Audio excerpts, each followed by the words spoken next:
Donc ce matin, je ferai un petit résumé de ce qu'on a enseigné dans la semaine. Mes ancêtres, les latins, disaient repetita juvent, répéter aide. Donc on va répéter pour que ça nous aide. Et après, je vais vous donner des autres nouvelles enseignements concernant toujours ce thème. Alors tout d'abord, partons de notre devise. 2 Corinthiens 10, 4 à 6. 2 Corinthiens chapitre 10, versets 4 à 6. Car les armes avec lesquelles nous combattons ne sont pas charnelles, mais elles sont puissantes par la vertu de Dieu pour renverser des forteresses. Nous renversons les raisonnements et toute hauteur qui se lève contre la connaissance de Dieu. Et nous amenons toute pensée captive à l'obéissance de Christ.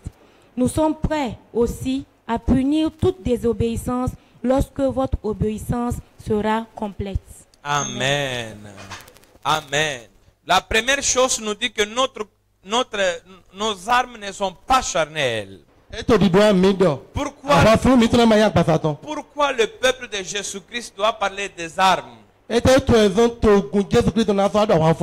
que, chers frères et sœurs, tant qu'on est sur cette terre, nous sommes dans une guerre spirituelle. Que tu le veux ou non, que ça te plaît ou non, que tu le désires ou non, tu es engagé dans un combat spirituel. Car il y a deux royaumes, deux fronts adversaires qui se font la guerre. Et le texte nous dit que nos armes ne sont pas charnelles. Je vous disais, quand il y a des gens qui m'attaquent sur le plan charnel, je sais où aller me défendre dans le plan spirituel avec mon papa Dieu. Alors, même nous devons comprendre qu'il ne faut pas faire la guerre à la charnelle.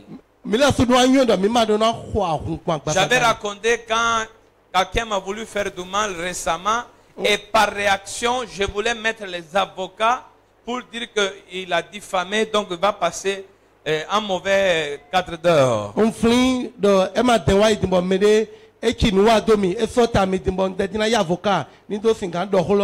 Mais le Seigneur m'a dit, arrête-toi. Parce que ma justice est supérieure à la justice des hommes. Il y a un adage de chez moi en Italie. Il dit, notre Père peut être retardataire, mais il n'oublie pas. Il peut arriver dernière minute. Il peut venir régler compte de 9 minutes. Mais il n'oublie pas. Même pour tes ennemis, mon cher frère et sœur, Dieu pourra venir régler compte de 9 minutes, mais il va les régler. On n'échappe pas au système judiciaire du paradis. Alléluia. Amen. Alors nous avons vu comment la stratégie de Satan, c'est pour fortifier son royaume sur la terre, c'est de placer des forteresses pour fortifier son royaume.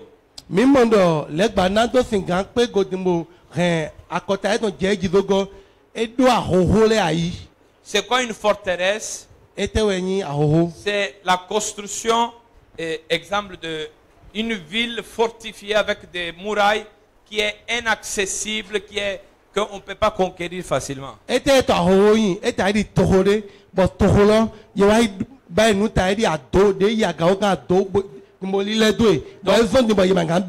Donc même à l'intérieur, il y a des armes. Alors il existe des forteresses spirituelles. Les premières forteresses spirituelles, c'est les forteresses mentales. La première guerre de l'homme, c'est pas Je peux dire avec une certaine assurance que l'avenir de succès ou d'échec d'un homme est décidé pas à partir de l'endroit où il se trouve, mais de son esprit.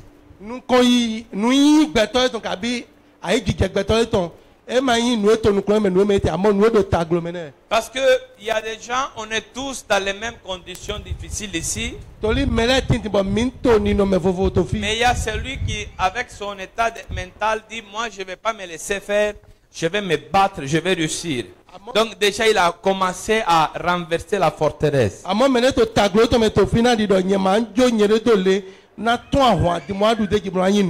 Mais malheureusement, il y a des forteresses qui ont été construites chez toi depuis ton enfance, depuis ton bas âge, que jusqu'au présent sont en train de te limiter.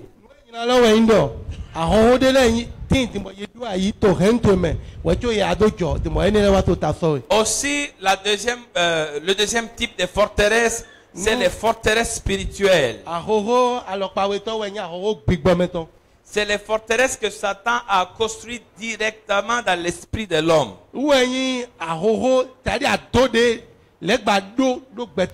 Sorcellerie, occultisme, religiosité, malédiction générationnelle, opposition, mauvaise chance, etc. Jusqu'à la mort. Troisième forteresse, c'est les forteresses territoriales. Quand les anges rebelles se sont rebellés à Dieu, ils ont formé un autre royaume. Et ils se sont placés sous ces plans matériels pour prendre contrôle de cette partie matérielle et influencer. Il y a des forteresses qui gèrent les nations. Il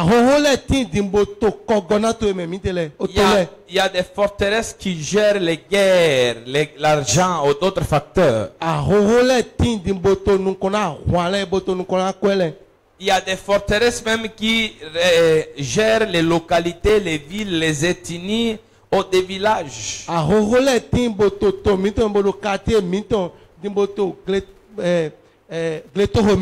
Mais ce que je peux vous annoncer, mon Jésus, ton Jésus, il a reçu le nom au-dessus de tout nom. Il a reçu le nom au-dessus de tout nom. Et j'ai un message à vous donner. Vous savez, quand les enfants d'Israël, le peuple de Dieu, se sont approchés pour conquérir Canaan, le roi de Moab avait appelé un faux prophète pour aller maudire les enfants d'Israël.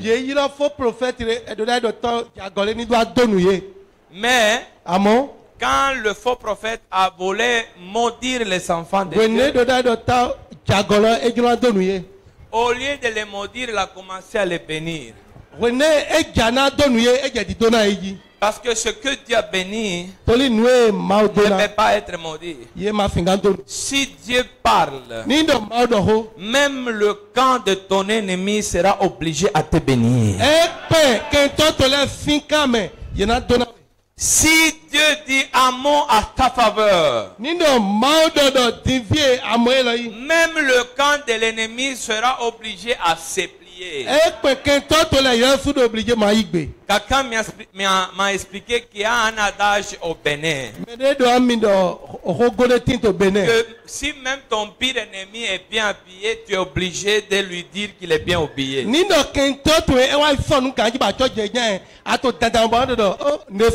Si Dieu va te revêtir de gloire, si Dieu va te revêtir de magnificence, si Dieu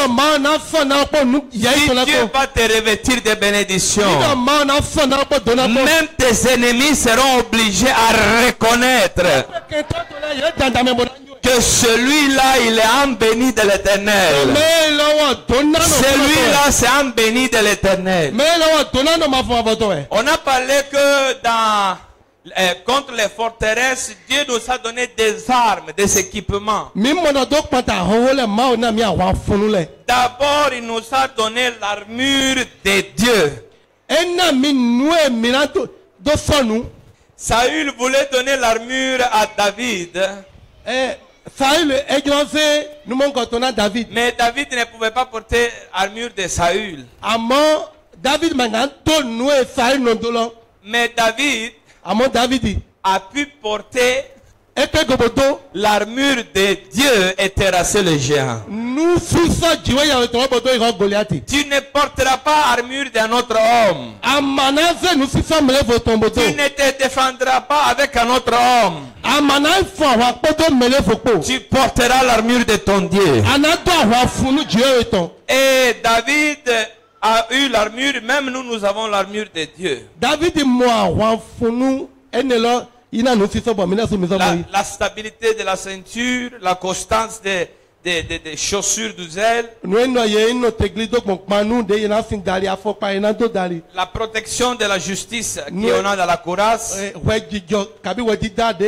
le casque du salut, le bouclier de la foi jusqu'à l'épée de l'esprit. Je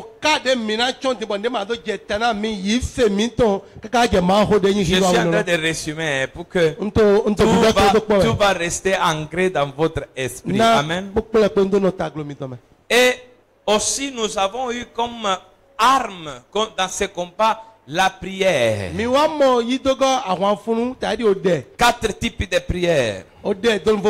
La supplication, la prière générale, la prière communautaire, la prière d'intercession, l'action de grâce et aussi la prière en esprit, le parler en langue. Dieu nous a donné aussi le jeûne pour combattre les charismes, l'imposition des mains et les veillées nocturnes. Dieu nous a donné beaucoup des armes spirituelles qui sont à ta portée pour renverser les forteresses.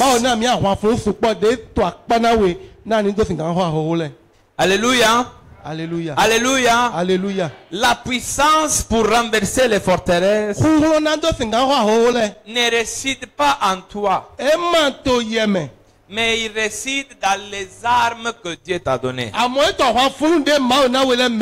Si tu utilises les armes que Dieu t'a données, tu renverseras les forteresses. Hello. Mais maintenant, ça c'est la nouvelle partie que vous n'aviez pas. On a compris, il y a le combat. Le côté de Dieu, côté de Satan. On a compris que Satan fait ses forteresses. On a compris que nous devons les renverser pour avancer. Mais on a compris aussi que Dieu nous a donné des équipements, des armes pour faire. Maintenant, il faut faire quoi? Je vais vous parler des actions de guerre, les opérations militaires.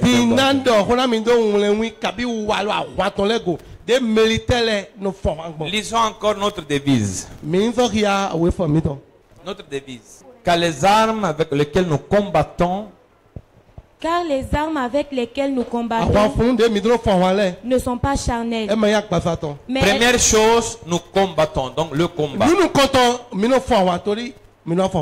Mais elles sont puissantes par la vertu de Dieu pour renverser. Deuxième chose, deuxième action de guerre, renverser. Encore. Nous renversons les raisonnements et toute hauteur qui se lève contre la connaissance de Dieu. Et nous amenons toute pensée captive à l'obéissance de Christ. Faire et amener les captives.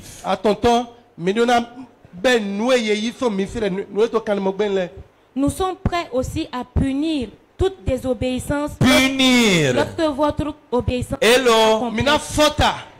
C'est carrément une opération militaire. Combat.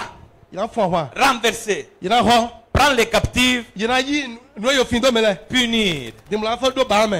Il y a du travail. Hein? Il faut regarder ton voisin.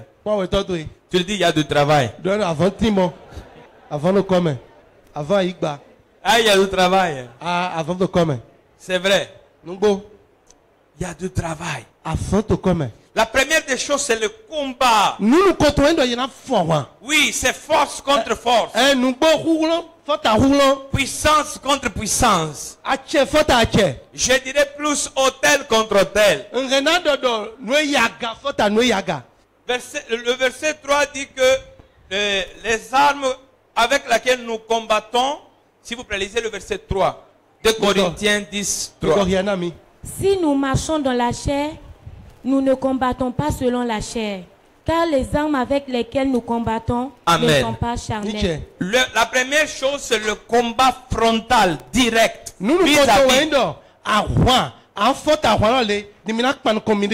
Quand un soldat part à la guerre, il va se confronter avec son ennemi. Chers frères et sœurs, vous devez savoir qu'il y a des combats spirituels qui se passent et ils sont vis-à-vis. Satan va venir t'attaquer frontalement, mais il faut le résister. Car la Bible dit, résistez donc à Satan et il fuira, il fuira, il fuira.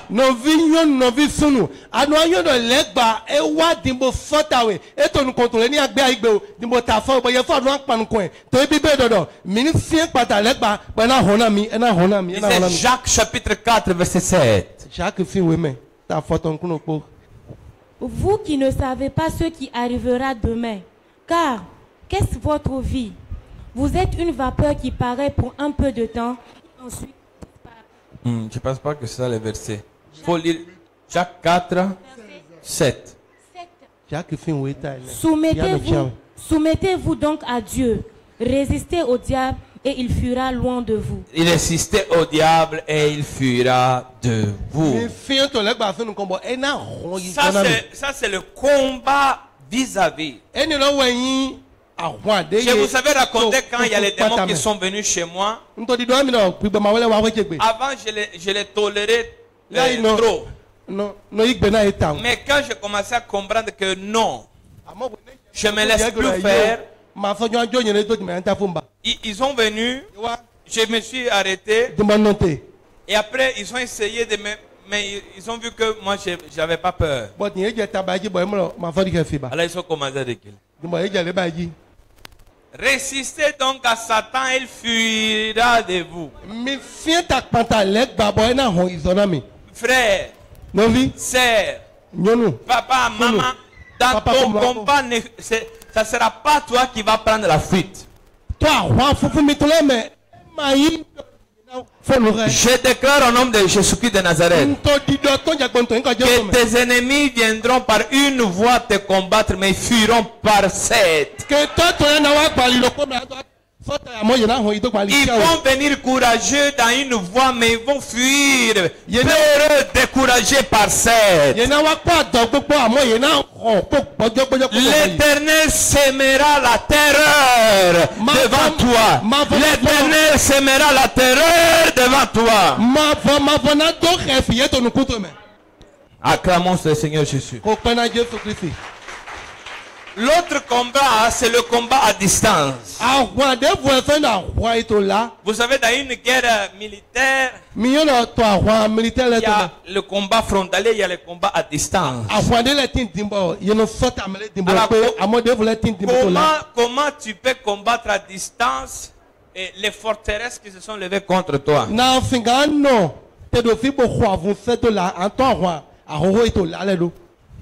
Il faut lever l'autel de l'Éternel. Il faut bâtir l'autel de l'Éternel. À partir de ton autel, tu pourras te défendre de toute attaque spirituelle lancée contre toi. Je vais vous dire aussi un secret de ma vie. Dans ma vie, Dieu m'a appris à être libéral. Libéral, ça veut dire que ne pas être pingre. De donner, de soutenir. S'il y a des orphelins, des veuves, prendre soin. Vous savez qu'est-ce qui s'est passé? Un temps, il y avait quelqu'un qui avait travaillé contre moi grave. Ici au Niger. Paraît-il qu'ils avaient même fait sacrifice humain. On avait vu en vision qu'ils avaient même fait sacrifice humain. Pour arriver, me tuer, finir avec moi. Vous savez qu'est-ce qui s'est passé? Rien.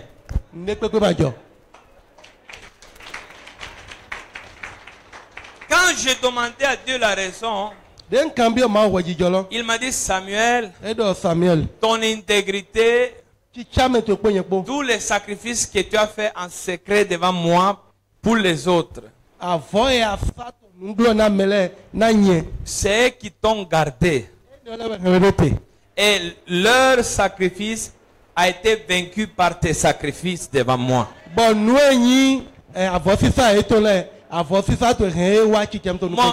Mon cher frère et sœur, quand tu donnes, même à l'église, ton offrande, tes dîmes, quand tu es généreux avec Dieu, tu es en train de signer ton assurance.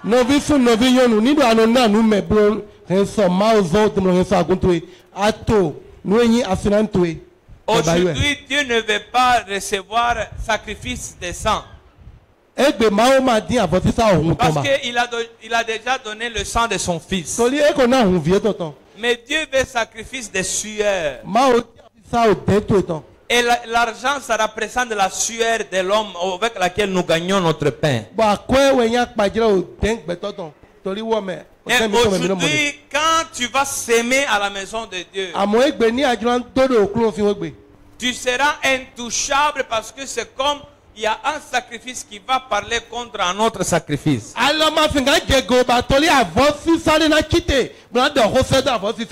Qui peut toucher mon argent si moi, mon argent, je l'ai mis dans le compte bancaire de Dieu?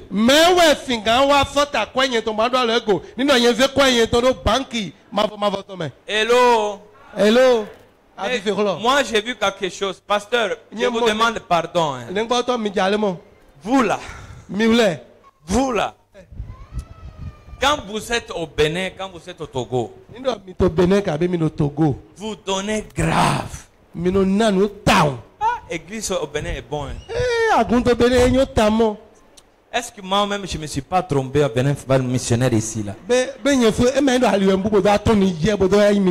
J'allais ouvrir l'église au Bénin au Togo.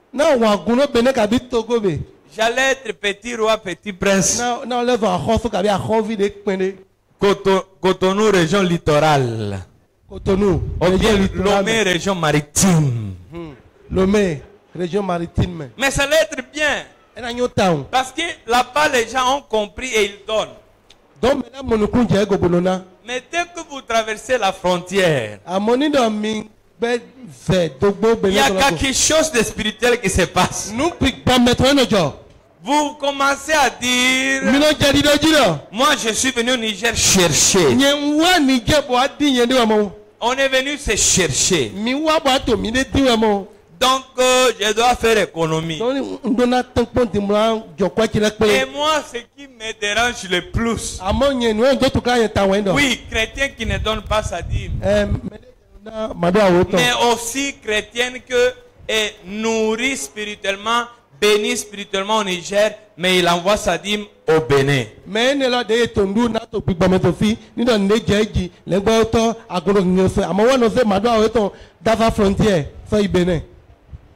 On a découvert des gens comme ça.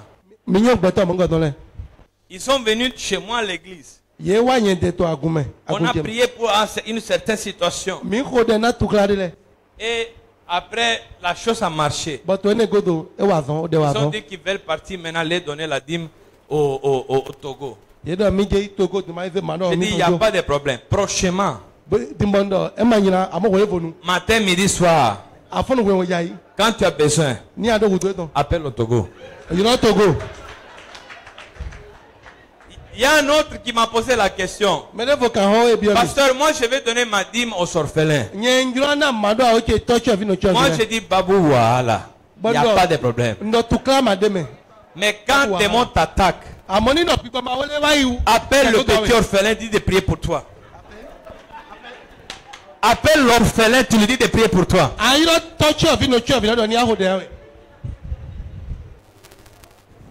Hello. Hello.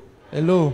Dans le combat, il faut avoir assuré ton identité spirituelle. Tu ne peux pas faire opération militaire sans savoir qui tu es. Vous savez, dans le monde spirituel, quand tu sors ta tête là, avant qu'on te frappe, on va te demander qui tu es. Quand David a terrassé les gens, on a demandé qui tu es. Quand les exorcistes juifs ont essayé de chasser les démons par le Jésus que Paul prêche, les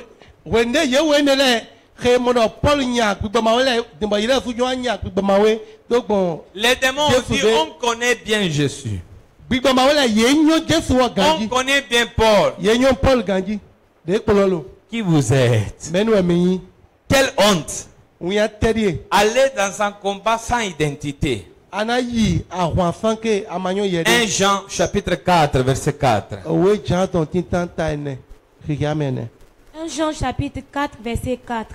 Vous, petits enfants, vous êtes de Dieu et vous les avez vaincus, parce que celui qui est en vous est plus grand que celui qui est dans le monde. Amen. Alléluia! Alléluia! On est enfant. On peut être petit. Mais nous les avons vaincus. Tous ceux qui nous ont fait du mal, on les a vaincus.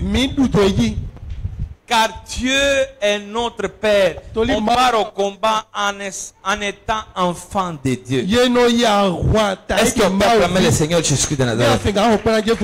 Est-ce que tu peux l'acclamer? Et parfois Dieu te demandera aussi d'entrer dans le camp de l'ennemi. Ça, pas tout le monde a le courage de faire ça. Marc 10 verset 16. Marc 10 verset 16. Puis il les prit dans ses bras et les bénit en leur imposant les mains. Non, Marc 10 16. Marc 10 16. Oui. Alors la version est: je vous envoie comme des brebis au milieu des loups. Okay. Chapitre verset 15. Je vous le dis en vérité, quiconque ne recevra pas le royaume de Dieu comme un petit enfant n'y rentrera point. Non. Donc, ça va aller. Il nous a dit qu'il nous envoie comme des brebis dans le camp des loups. Je me rappelle ma première fois quand je suis parti faire évangélisation à Boubon. Ils étaient contents de voir Nazara.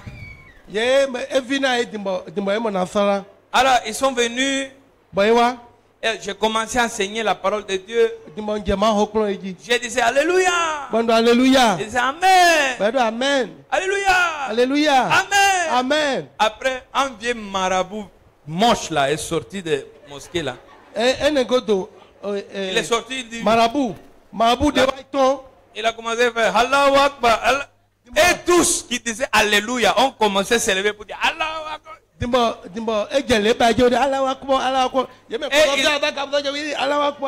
Et ils sont sortis machette. Je me suis senti un bon monton.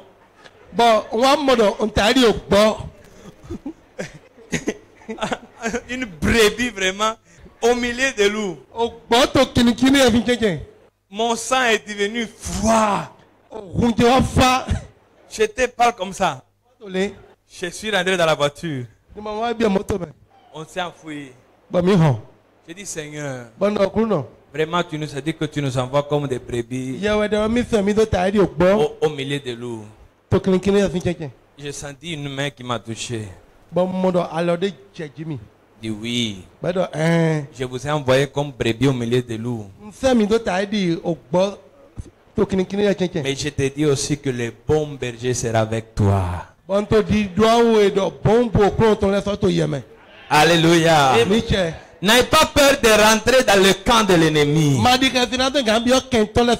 Parce que Dieu va mettre la confusion dans le camp de l'ennemi. Les enfants d'Israël, il y a eu des batailles qui n'ont même pas combattu. Dieu a semé la confusion dans le camp de l'ennemi. Ils se sont entre tués, entre détruits, entre déchirés. Je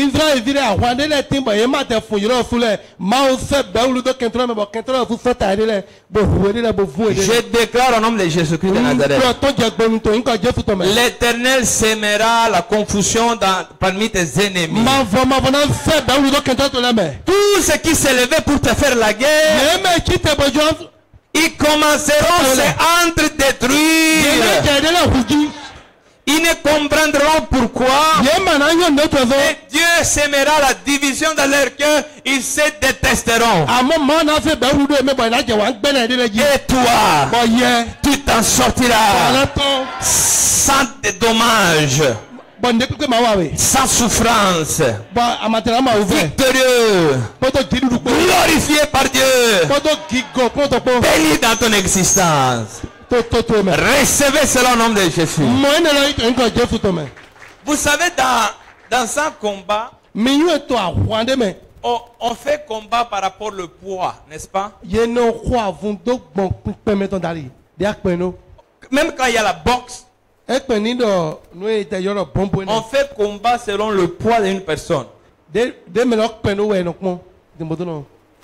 Exemple, ouais, Emmanuel là, qui est venu avec moi. Emmanuel, viens. Vous voyez son poids, non? Hein? Regardez pour moi maintenant. Imagine vous pouvez nous mettre ensemble. Moi je vais faire seulement. Il va voler un peu. Mais lui, il sera mis avec quelqu'un de sa taille. Dans le langage biblique, le mot gloire que nous aimons dire, la gloire, ça veut dire dans l'originaire le poids de Dieu. Mon frère, si tu es mince, dans le monde spirituel, recherche la gloire de Dieu. Dieu va te donner poids.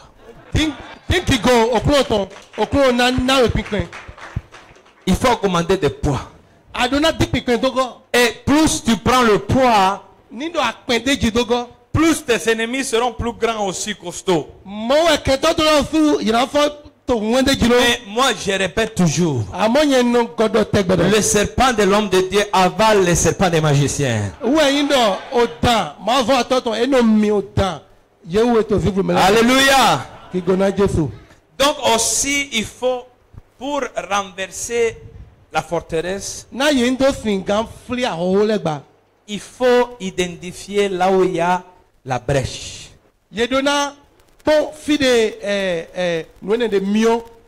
Vous savez, Satan, pour vous avoir, il cherche vos points faibles. Vous-même, pour le vaincre, cherchez les forteresses, leurs points faibles. Je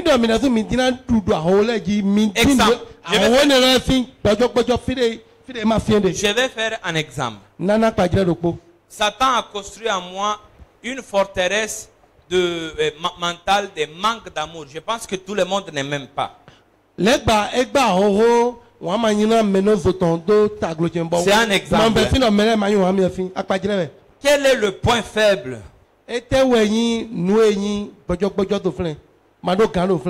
Je vais aimer. Quand je vais aimer, la forteresse du manque d'amour va commencer à briser. On répond au manque d'amour avec. Oh, moi j'ai un esprit de rejet. Tout le monde me rejette. On répond au rejet avec l'accueil.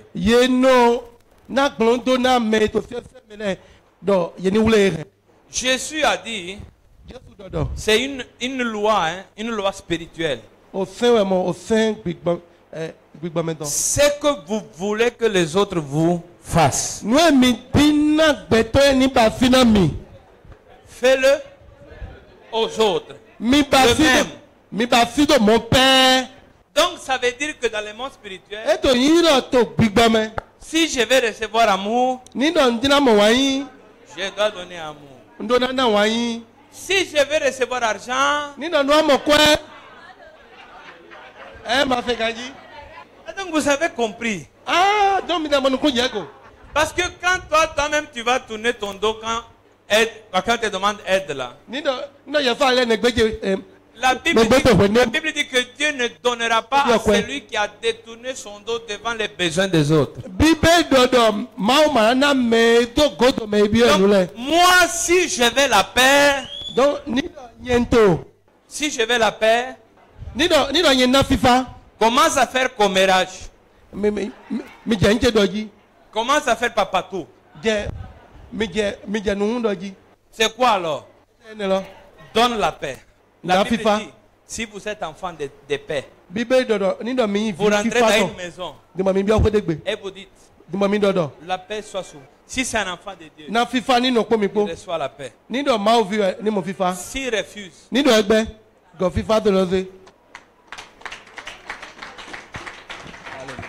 mais c'est dans la Bible.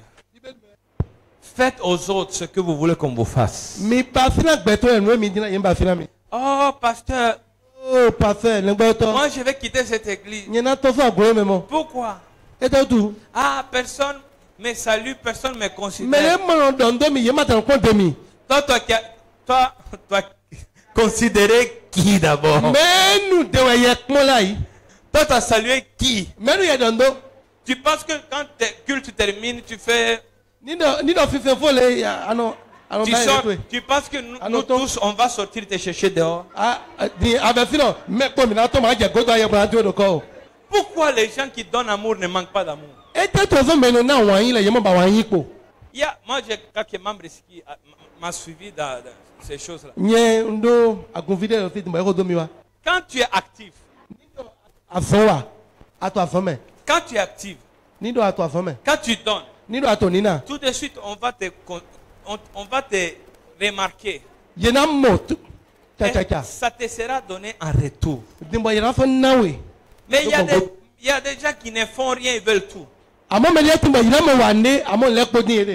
Aussi, s'il vous plaît, ne prenez pas l'église comme un lieu d'aide humanitaire. Il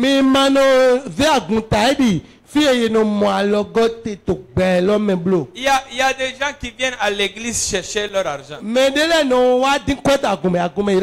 gens qui viennent à l'église demander. On a fait Epikaizo, non? C'était bien, non? Qui a assisté à Epikaizo? C'était bien. Dieu seul sait les dépenses que j'ai fait. Parce que Dieu m'avait dit, location de lieu et les instruments, tu vas prendre en charge. Et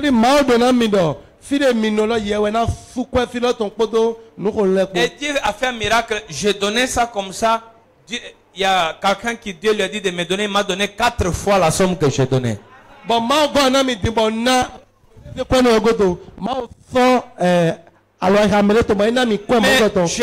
Je vous assure, à la fin des Pikaïzo, il y a beaucoup de gens qui sont venus me voir à l'église chez moi. Je m'attendais parce qu'ils étaient assoiffés spirituellement. Haché, ils sont venus demander autre chose. J'ai dit, vous n'avez rien compris. C'est un complot. Un tel programme. Tu as vu un tel programme? Et au lieu de dire waouh, la gloire de Dieu, la première chose que ta tête est passée, je vais aller chez le blanc demander l'argent.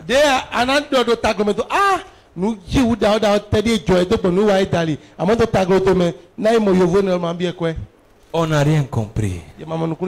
On n'a rien compris. On ne peut pas venir à la maison de Dieu pour chercher l'argent. La Bible dit d'apporter dans la maison de Dieu. La Bible dit d'apporter. Ah, il y a des gens qui viennent. Nous, on est pauvres. On vient chez vous parce que vous allez nous aider. Mais si tous les chrétiens font ça, qui va nous donner l'argent pour vous aider? Soit une bénédiction pour ton église, pas un poids. Est-ce qu'on peut acclamer le Seigneur? Encore, faire des prisonniers. Faire prisonnier les pensées. Écoutez, Satan envoie des pensées dans votre esprit pour bâtir ses forteresses. Les pensées que Satan vous envoie, c'est comme des virus informatiques. Ils vont s'installer et faire gâter tout le système. Écoutez, vous ne devez pas les laisser se déchaîner, mais vous devez les arrêter. Quand une pensée commence à trop circuler dans ta tête, ne les laisse pas déchaîner. Arrête-la.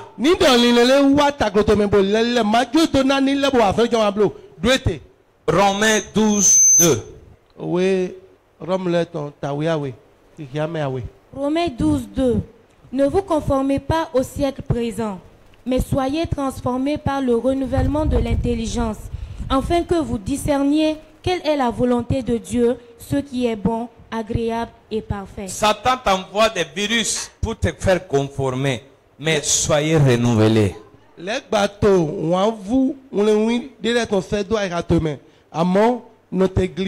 Si une pensée n'arrête pas, il faut la lier. Matthieu 16, 19. Matthieu 16, 19. Matthieu 16, 19. Je te donnerai les clés du royaume des cieux. Ce que tu lieras sur la terre sera lié dans les cieux. Et ce que tu délieras sur la terre sera délié dans les cieux. Attache ces pensées qui troublent ta tête. Si tout le temps les pensées te disent que tu ne vaux rien, tu n'es rien, tu ne vaux rien, tu n'es rien. Si tu les laisses tourner, tu vas finir par croire.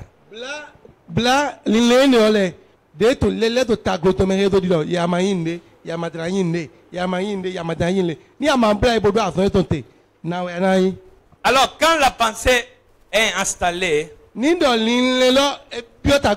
l'arrête. Je la lis. Tout de suite, je déclare le contraire. Satan te dit, regarde, tu es pauvre.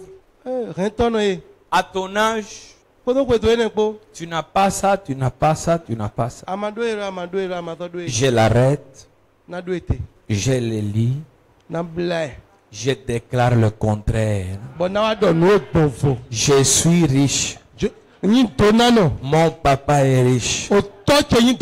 Bientôt mon papa va me donner les moyens. Acclame le Seigneur Jésus-Christ. Lisez. Proverbe 6, 2, Proverbe 18, 21. Proverbe 6, 2. Si tu es enlacé par les paroles de ta bouche, si tu es pris par les paroles de bouche. Tu es pris par les paroles de ta bouche. La bouche a le pouvoir de te lier. Proverbe 18, 21. La mort et la vie sont au pouvoir de la langue. Quiconque l'aime en mangera les fruits. Donc la vie et la mort sont au pouvoir de la langue. Si Satan vient te dire que tu es malade, faisons exemple. Ce matin, pour venir à l'église, tu te levais plein de douleurs. Satan t'a dit que tu es malade, c'est mieux que tu ne pars pas à l'église. Est-ce que tu vas laisser circuler ça? Première chose, tu vas faire quoi? Deuxième chose, et que tu déclares le contraire. Je pars à l'église car je suis en bonne santé. Parfois, nous-mêmes, nous sommes notre associé. Faut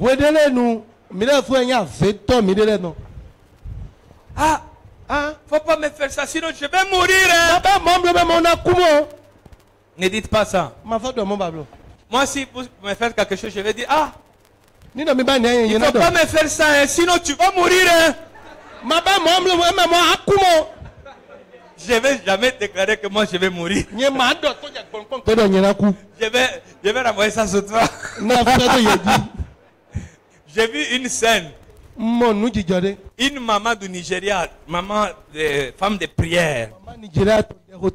Elle était dans l'ascenseur pour dans un établissement, elle était dans l'ascenseur. Et il y a un homme qui a dit, excusez, vous descendez avec l'ascenseur. Elle ne voulait pas déclarer qu'elle descend. Elle dit, moi je ne descends jamais au nom de Jésus-Christ. Je ne descends jamais. Si tu veux, tu rentres, mais moi je ne descends jamais.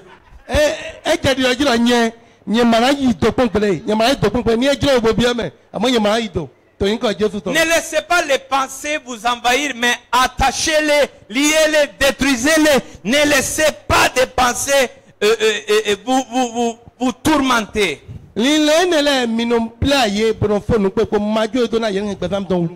Alors qu'est-ce que je vais faire de cette pensée que Satan m'a donnée? Je vais la confier à Jésus, il va s'en charger. 1 Pierre 5,7.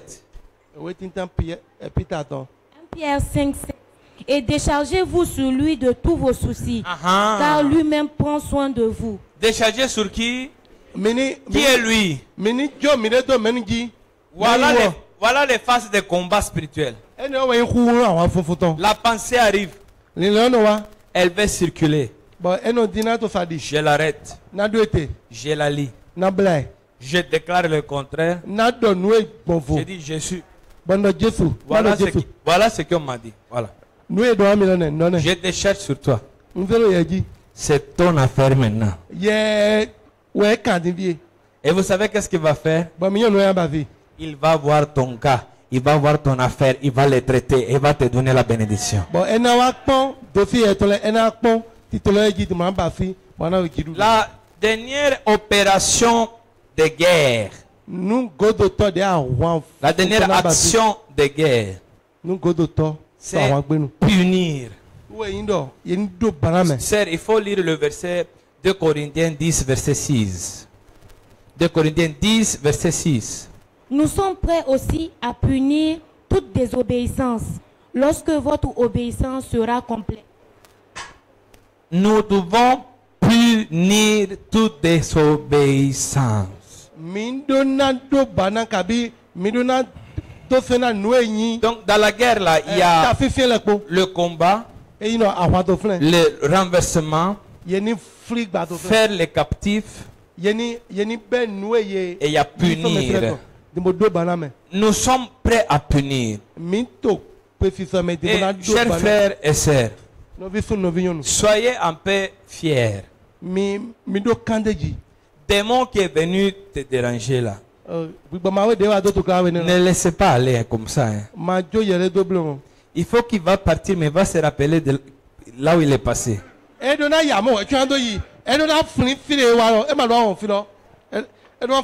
dit, hein, s'il y a un voleur qui veut rentrer chez toi, toi tu es bien équipé, est-ce que tu vas le laisser partir comme ça? Il va se rappeler de ta maison. N'est-ce pas? Même le démon qui est venu t'attaquer, ne laisse pas partir comme ça. Il faut que le démon même lit l'heure. Il faut lire l'heure. Il faut que Satan va lire l'heure. Ne te laisse pas. Hein, il m'a attaqué. Mais... Non, avant que tu me laisses là, moi, je te frappe bien. En sortant là, tu vas dire même à tes amis qu'il ne faut pas aller là-bas. Comme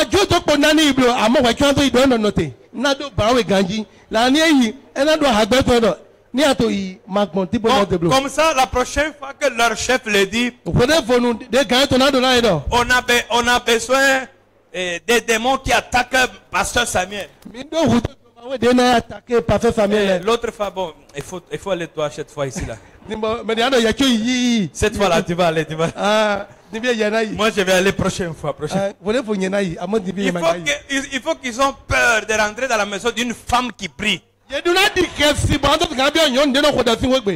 Il faut qu'ils ont peur de rentrer à la maison d'un homme de prière. Il faut punir ceux qui sont venus à t'attaquer. Comment on peut les punir? La première chose qu'on envoie contre ces démons, c'est le feu. Vous savez, si vous ne laissez, vous les faites rien, ils vont tout le temps revenir. Une fois de bon, vous dites qui a raison, qui a l'autorité là-bas. Ça va tarder avant qu'ils vont revenir. Hébreux 12, 29. Je suis en train de vous dire comment on punit l'adversaire. Avec piété et avec crainte. Car notre Dieu est aussi un feu dévorant. Notre Dieu est quoi aussi? Un feu dévorant. Quand on dit on envoie le feu, c'est Dieu même on envoie. Quand notre Dieu est le feu dévorant. Une fois, j'ai fait sortir un démon d'une femme par menace. Par menace. Je ne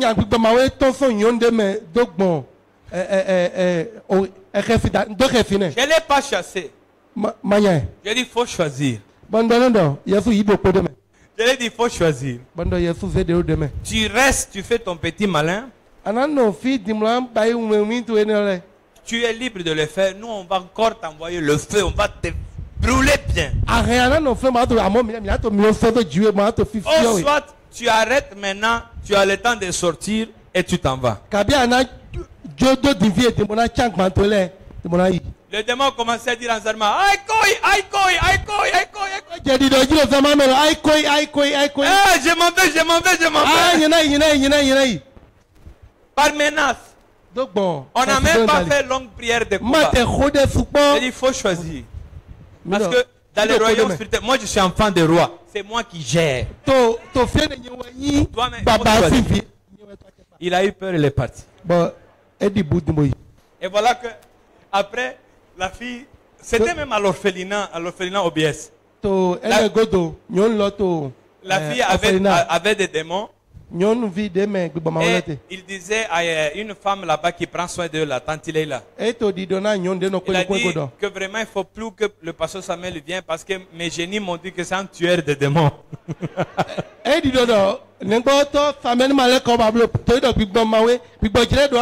Frères et sœurs, prenez autorité, prenez autorité, prenez autorité, prenez autorité.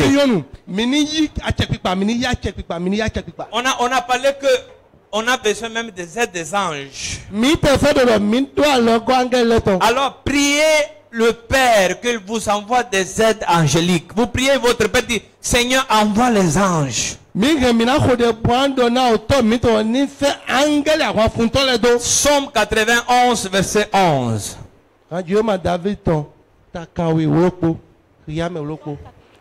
80, verset 11. 91, verset 11. Parfois, il y a un peu de différence entre les versions, mais il y a les versets quand même. Car il ordonnera à ses anges de te garder dans toutes tes voies. Il ordonnera à ses anges de me garder. Est-ce que vous voulez voir un possédé terrifié? Un possédé terrifié. Pendant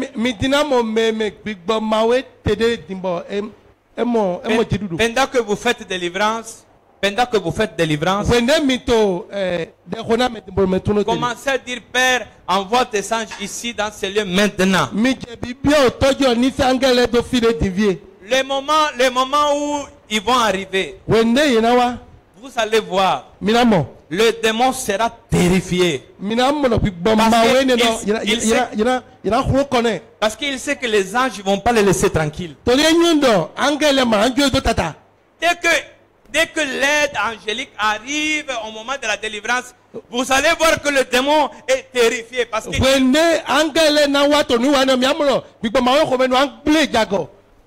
punissez vos ennemis. Pas les hommes, parce que notre combat n'est pas contre la chair et le sang. Mais punissez les ennemis spirituels. Même la sorcière qui a essayé de bouffer ta famille. Deutéronome dit que la sorcière doit mourir au milieu de toi. Chaque fois je dis, Seigneur, si elle se repentit pas, tue-la. Si elle se repentit, bienvenue ma sœur. Mais si elle se repentit pas, Seigneur, tue-la. Tu dois me venger. Je suis ton enfant. Elle a essayé de me prendre. Elle n'a pas réussi. Il ne faut pas la laisser impunie. Je suis en train de vous faire de vous pomper pour vous comprendre que vous êtes plus fort de ce que vous pensez.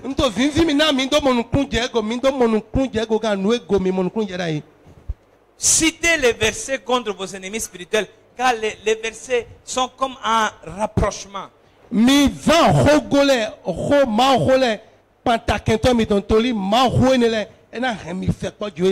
Timothée 3, 16 à 17. 16 à 17. Toute écriture est inspirée et utile pour enseigner, pour convaincre, pour corriger, pour instruire dans la justice, afin que l'homme de Dieu soit accompli et propre à toute bonne œuvre. Toute écriture peut corriger, peut punir. Amen.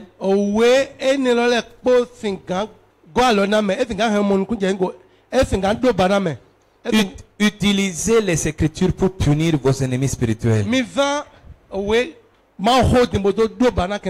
Je vais terminer.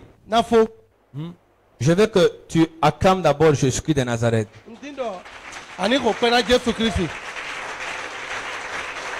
Tu acclames très fort Jésus-Christ de Nazareth.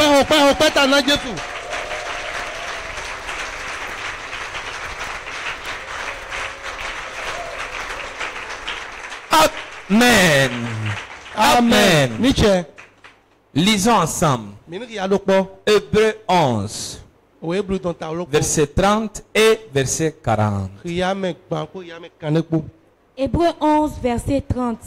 C'est par la foi que les murailles de Jéricho tombèrent, après qu'on en eut fait le tour pendant 7 jours. Verset 40. Verset 40. Dieu ayant vu quelque chose de meilleur pour nous, afin qu'il ne parvinsse pas sans nous à la perfection.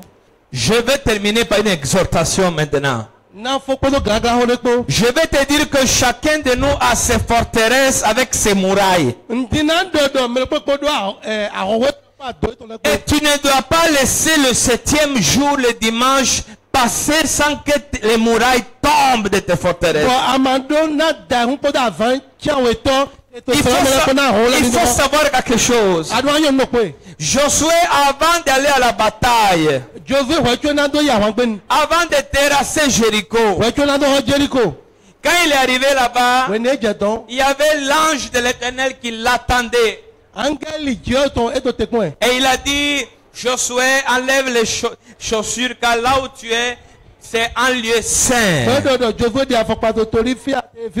Je vais te dire, l'armée de Dieu t'a précédé dans les combats. L'armée de Dieu t'a précédé dans les combats. Et ils sont en train de sanctifier le territoire que bientôt tu vas conquérir. La terre immorale idolâtre de Canaan a commencé à être sanctifiée par la présence de l'ange de l'Éternel qui te suit.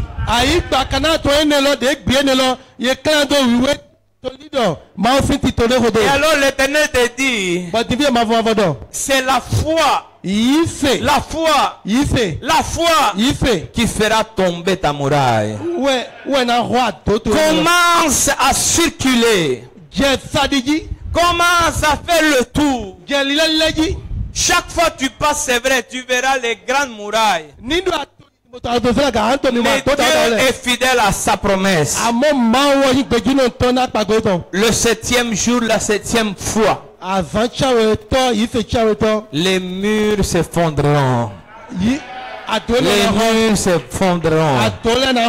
Alors, ce matin, on est dans le temps de Jéricho de faire tomber la muraille. À la fin de la semaine, comme pour Josué, même pour nous, c'est le temps où les murailles vont tomber.